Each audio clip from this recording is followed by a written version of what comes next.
tanggal 2 bulan 1 2020 PT-nya setuju untuk sewa guna mesin 5 tahun dengan syarat tidak bisa dibatalkan. Informasi tentang sewa gunanya yang pertama, nilai wajar mesin tanggal 2 bulan 1 2020 itu 275 juta, manfaatnya 8 tahun, nilai sisa tidak dijamin 5 tahun 5 juta. Dan PT Alia sebagai lisi yang menyewa itu menunjukkan kami metode dari persetujuan sewa guna dengan membayar 68.113.996,86 dimulai tanggal 2 bulan 1 2020. Terus yang ketiga, perjanjian sewa guna tidak dapat diperbarui dan akhir masa sewa guna masih dikembalikan ke lessor sama tingkat bunga implisitnya 12% per tahun. Diminta buat guna 2021 dengan asumsi menggunakan capital lease.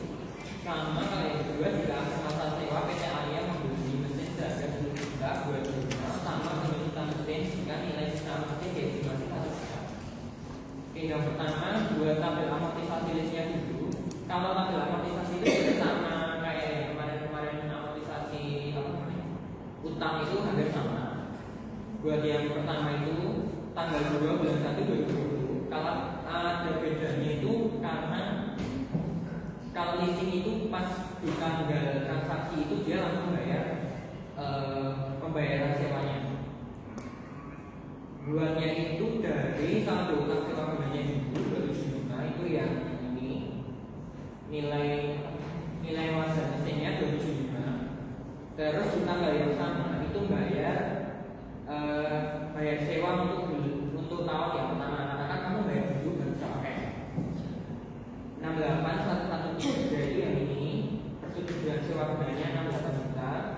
Terus pengurangan utang sewa ini dari pembayaran pokoknya dikurangi biaya guna. Dia belum bayar guna karena belum berjalan itu sewanya. Terus saldo utang sewa guna ini dari saldo utang yang tahun sebelumnya dikurangi pengurangan utang sewa gitu.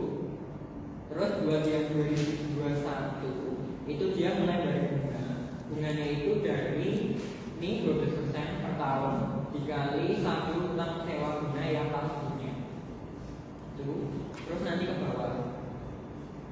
Ini 68 dikurangi biaya bunganya ketemu pengurangannya segini. Jadi asumsinya sebenarnya dia bayar 68, tapi 68 ini terdiri dari bunganya 24 sama pokok dari utang sewanya itu 43. Terus dikurangkan ketemu saldo utang akhirnya segini. Terus sampai bawah ini 0,01 tapi asumsinya 0 ya. Jadi di akhir ini udah terus masuk ke jurnal 2020 sama 2021. Untuk 2020 itu pertama pas perjanjian sewa guna itu ada debit sewa guna mesin, asumsinya tadi pakai capital lease 275 itu angkanya ini 275 sama kreditnya utang sewa guna. Terus kalian dia bayar yang pokoknya utang sewa guna sama kas angkanya 68 itu yang ini. Terus di akhir tahun 31 Desember 2020 itu mengakui biaya penjualan untuk mesinnya yang dia sewa itu nilainya 375, tapi kalau untuk lisi itu mengakuinya yang 5 tahun bukan yang 8 karena dia nyewa lisi itu mengakui dia pakai mesinnya cuma 5 tahun walaupun di sini masa manfaat 8 tahun itu dari lessor. Jadi yang dipakai 5 tahun 275 dibagi 5 tahun. Tidak ada keterangan itu ya. Tidak ada keterangan soal masa manfaatnya. Jadi disisihkan langsung garis lurus 5 tahun nanti langsung jadi 5. Soalnya sendiri kalau jurnal untuk biaya penyusutan biasa ya sama biaya penyusutan sama akumulasi penyusutan mesin untuk kapitalis. Terus sama mengakui bunga yang sudah berjalan. Sebenarnya ini sudah berjalan 1 tahun ya, tapi yang 24 bunganya. Terus utang sewa bunganya kan sudah berjalan 1 tahun ini belum. Ini biaya bunga sama utang bunga. Terus yang 2021 pas pembayaran utang sewa guna lagi. Ini yang utang guna yang ini 24. Terus utang sewa guna ini yang ini 43 yang saldo pengurangnya, sama biaya kasnya tetap 68. Itu. Terus untuk yang 2021 Desember 2021 ini sama kayak yang ini ya. Dia cuma mengakui biaya penyusutan sama akumulasi penyusutan angkanya sama 55 karena per tahun juga 55. Terus biaya bunga sama utang bunganya itu ikut yang ini.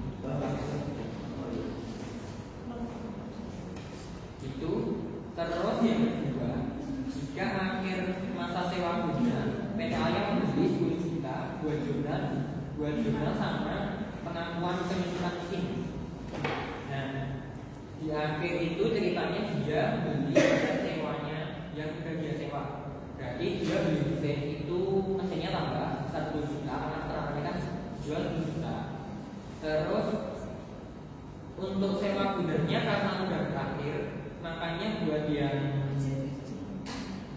ini sewa guna yang dijaga ini balik ke kredit.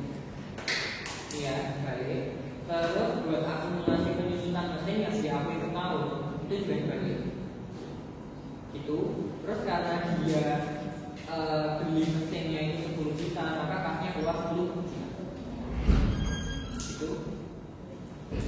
Terus sama dia diminta buat mencatat biaya penyusutan mesin jika nilai mesin diestimasi 1 juta. Asumsinya gini, 10 juta itu dari ini dia beli 10 juta, terus nilai sisanya sejuta, dari 10 juta. Nah, 3 tahun ini asumsinya adalah dari sini kan dia 8 tahun, dipakai 5 tahun, berarti sisanya 3 tahun, berarti dibaginya 3. Karena di sini juga di soalnya juga nggak ada keterangan tentang ketika dia beli aset yang 10 juta itu, dibeli saja 10 juta itu, nilai manfaatnya ditaksir ulang nggak selama berapa? Nggak ada. Kalau misalnya ada, itu silakan ada. Tapi kalau nggak, berarti pakai sisanya. Ada yang mau ditanya? Atau cepetan?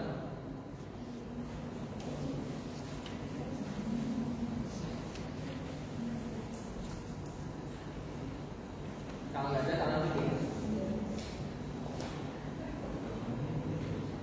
Yang kedua ini soal LPS ini agak rumit ya. Sini ada neraca PT Alya 31 Desember 2022. Ada utang jangka panjang, ada utang wesel, obligasi konvertible, ada yang 8%, ada yang 10%. Terus ada komponen ekuitas, ada saham preference konvertible, ada saham biasa, ada saham preference sama biasa, ada di saham laba di saham. Terus ada catatan dan asumsi laporan keuangan tahun 2022 itu awal 2022 diberikan opsi beli 100 lembar saham biasa, harganya $20 per lembar saham. Harga rata-rata saham biasanya itu $30 per saham. Terus obligasi konvertible diterbitkan 1 April dan 10%-nya diterbitkan 1 Juni. Pada nilai nominal setiap obligasi konvertible dapat dikonversi menjadi 40 lembar saham biasa.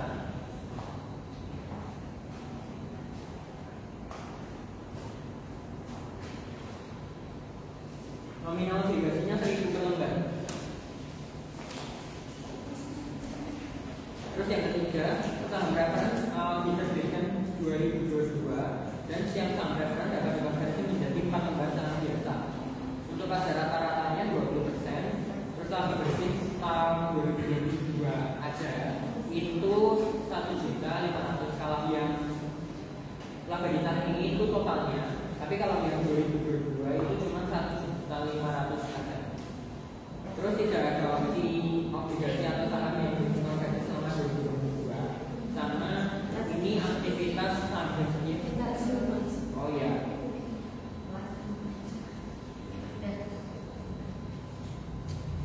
Sama ini aktivitas saham biasa selama 2022. Ada saldo awalnya saham itu 200 lembar. Terus mengeluarkan dividen saham 20%.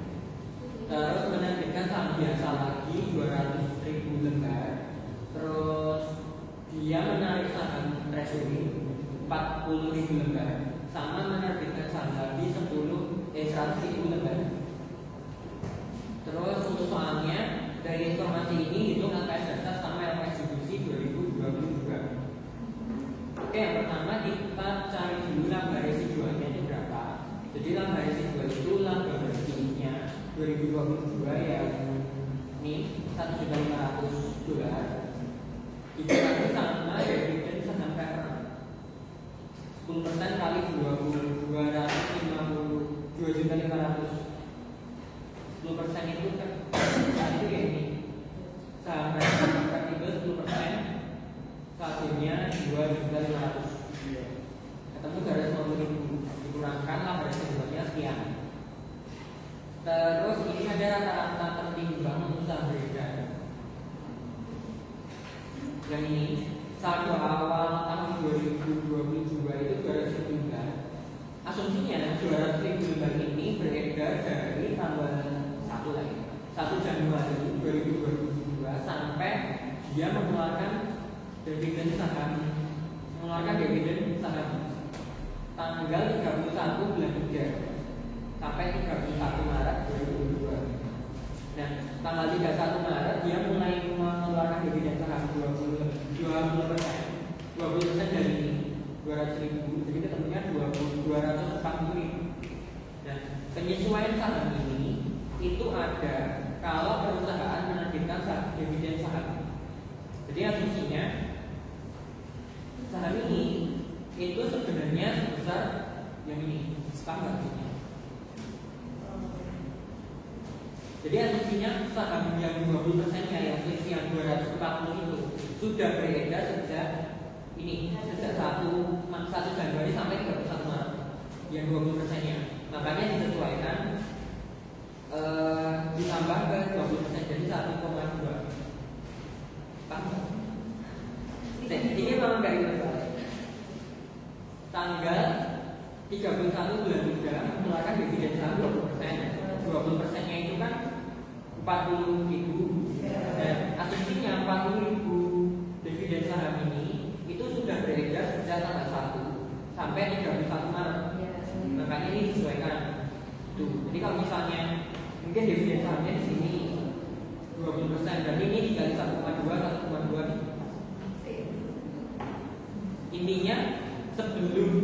Intinya penyesuaian itu dilakukan per jumlah saham ini sebelum dia mengeluarkan dividen saham. Gitu. Kalau misalnya ini dividen sahamnya 40%, berarti penyesuaiannya 1,4. Kebalikannya kalau misalnya dia melakukan yang intinya menggabungkan saham itu namanya 2 jadi 1, itu nanti berarti penyesuaiannya 0,5 dari kalau jadi 1. Tergantung aja. Nanti di sini itu keterangannya apa? Dividen saham atau itu? Paham nggak?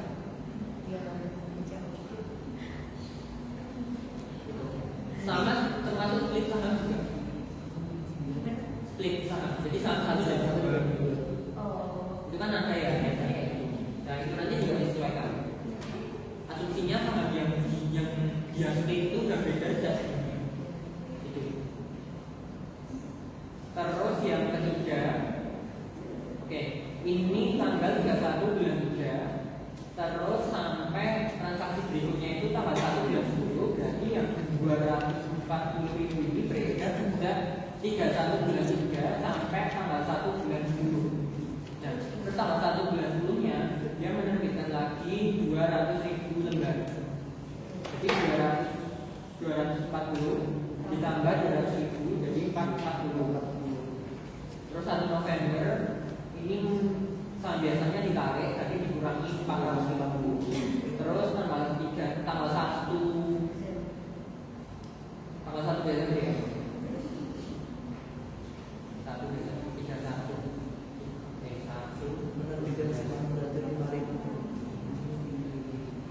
Tanggal 1 Desember dia menerbitkan lagi saham biasa 100.000, berarti 400 tambah 100. Oke. Terus yang bagian tahun ini itu berapa lama saham yang ini itu beredar? Mulai tanggal 1 Januari sampai 31 Maret, berarti kan Januari dihitung. Februari dihitung, Maretnya dihitung sama, ya, Maretnya dihitung karena dia sampai akhir, ya sampai akhir Maret. Berarti 3 dibagi 12 bulan. Terus yang ini beredar mulai April ya, April, Mei, Juni, Juli, Agustus, September, Oktober, Oktober ya, sampai September. Berarti 6 per 12. Terus yang ini 1 Oktober, kemudian dihitung Oktober, November 1. Ini 1. Ya. Terus baru dijumlah ke kanan. Kalau misalnya nggak ada penyesuaian ya udah. Tapi kalau ada, berarti jumlah saham dikali penyesuaian dikali bagian tahunnya ketemu rata-rata tapi ini. Itu ke bawah. Jadi itu jumlah saham penyesuaian bagian tahunnya.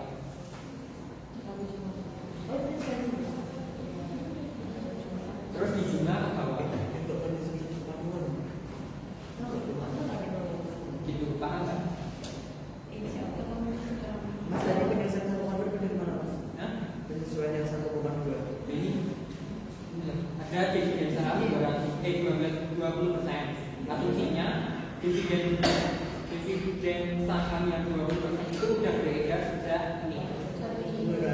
Ya, kalau misalnya dia ada split saham kayak gitu sama ada penyesuaian. Jadi asumsinya split saham itu udah beredar sejak sebelum dia melakukan itu. Split saham itu. Terus dijumlah ke bawah.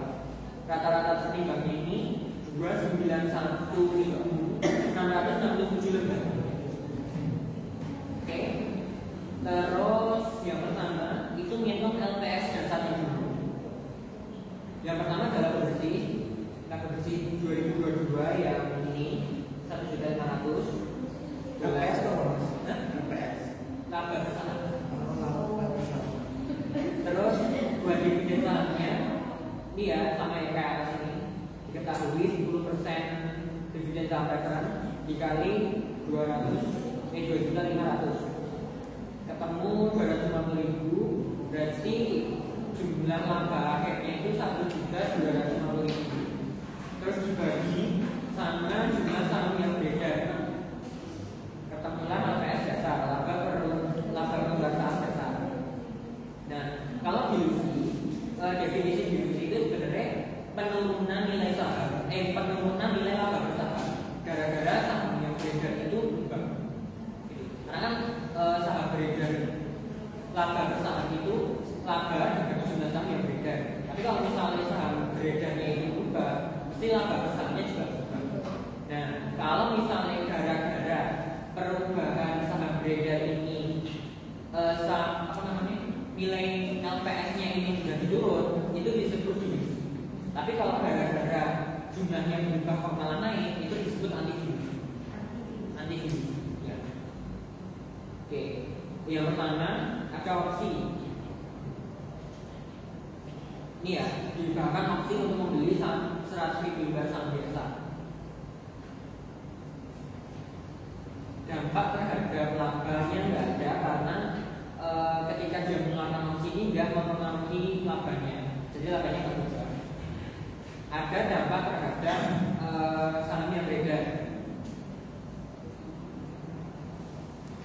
Jadi minumnya dari ini. Harga rata-rata saham biasanya yang opsi itu 30 per saham, dikurangi 10% per saham, 20 per saham itu nilai nominalnya, dibagi 30 itu nilai dikali 100.000 lembar. Apa?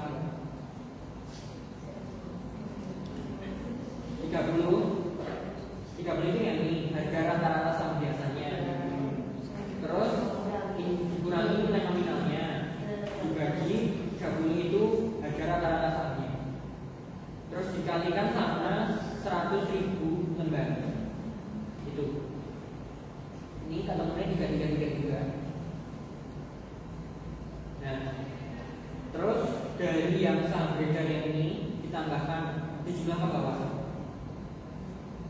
291.667 ditambah 333 ketemu 325.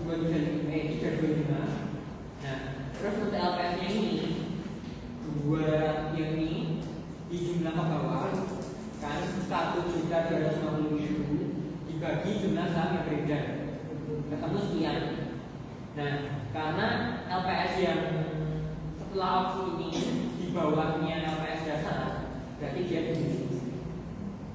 Gitu. Sampai sini ada yang ditanya dulu nggak? Memang baru, tapi ya dicoba. Oke, lanjut. Yang B, obligasi konversi di sini konvertible 8%, bunganya 8%, sama 10%, diterbitkan 1 Juli. Makanya yang obligasi konvertible dapat dikonversi menjadi 40 lembar saham biasa. Nominal obligasinya tadi 1.000 per lembar ya. Ini berarti 1.000 per lembar, ini juga 1.000 per lembar. Berarti yang ini 2.000 lembar, yang 10% 2.000 lembar, yang 8% 2.500 lembar. Oke, ini dampak terhadap jumlah laba. Yang pertama, bunganya kan 8. Karena dia asumsinya gini, dia kan bayar bunga. Bayar bunga itu beban ya. Beban kan dia mengurangi pendapatan, otomatis mengurangi laba. Nah, dari laba yang dia udah bayar itu dikembalikan. Asumsinya gitu. Karena ini obligasi yang returnnya bukan bunga, tapi dibalik menjadi saham yang returnnya itu adalah dividen. Makanya dia obligasinya ini ketika dia mengurangkan laba itu dibalik, jadi labanya ditambahkan. Ada dampak terhadap laba. Ini bunga 8%, nilai nominalnya ini yang 2.500.000, terus dikali 1 min 20% itu ini asumsi ada ini ada pajak. Jadi bunganya itu dipajaki 20%. Berarti yang diterima bersihkan 80%-nya. Jadi angka satunya berapa? 1/20, 1 min 20. 1 kan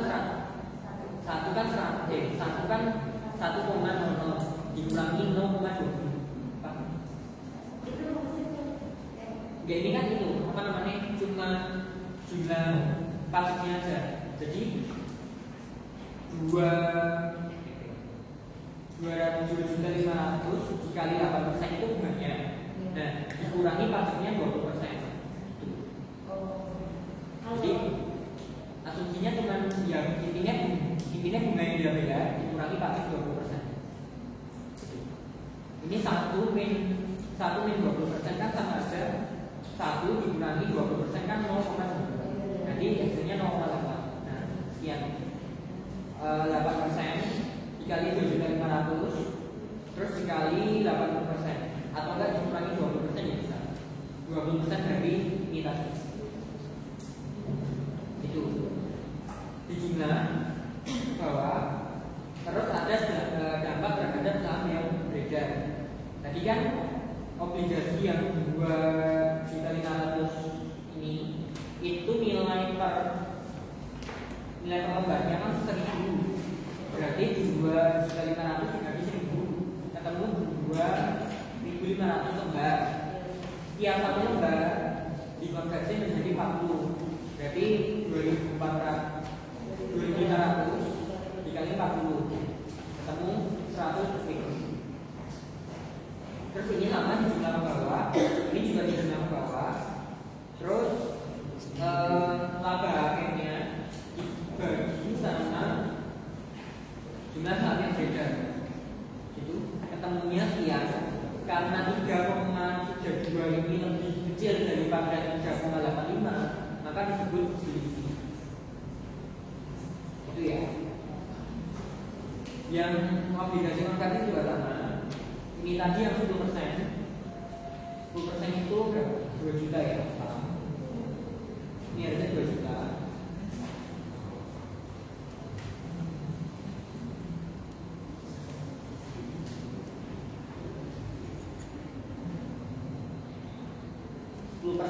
Dikali 2 juta sama, karena ada keterangan pajaknya 20%, berarti dikurangkan pajak 20%, totalnya sekian. Itu. Terus dijumlahkan ke bawah, sama dapat pajak saham yang beredar tadi 2 juta, nilai nominalnya sama ya, 1.000 per lembar. Terus dikali setiap satu lembar yang 10% ini bisa dikonversi menjadi 40 lembar saham biasa. Jadi sahamnya tambah beredar 80.000. Terus ini dijumlah ke bawah, laba akhir dibagi jumlah saham yang beredar, ketemu sekian. Itu berarti dari ini 3,32 itu kan lebih besar daripada ini, atau setelah adanya obligasi konversi ini LPS-nya turun, berarti ini disebut deduksi. Itu. Terus saham preferred konversi ini yang atas ini ya, saham preferred konversi dia udah bayar saham preferred, udah bayar dividen saham preferred sebesar 2.500.000 sebenarnya, tapi dibalik jadi dijumlahkan lagi. Terus tadi gambar terhadap saham yang beredar itu 25.000 lembar, dan setiap lembar dapat dikonversi menjadi 4 lembar saham biasa. Jadi 2.500 dikali 4 lembar 100.000. Ini sama sebelah bawah. Ada LPS-nya ini dari laba dibagi jumlah saham beredar kamu 3,01. Ini 3,61 lebih kecil dari 3,11, makanya disebut LPS deduksi. Nah, menjawab pertanyaan hitung LPS dasar sama LPS deduksi 2022. Jadi LPS dasarnya itu yang ini, terus LPS deduksinya yang akhir setelah adanya ini semua. Ada obligasi konversi, ada opsi obligasi konversi yang 10% sama preferred konversi. Ada yang mau ditanya juga? Akar itu apa?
Ini tentang koreksi ya.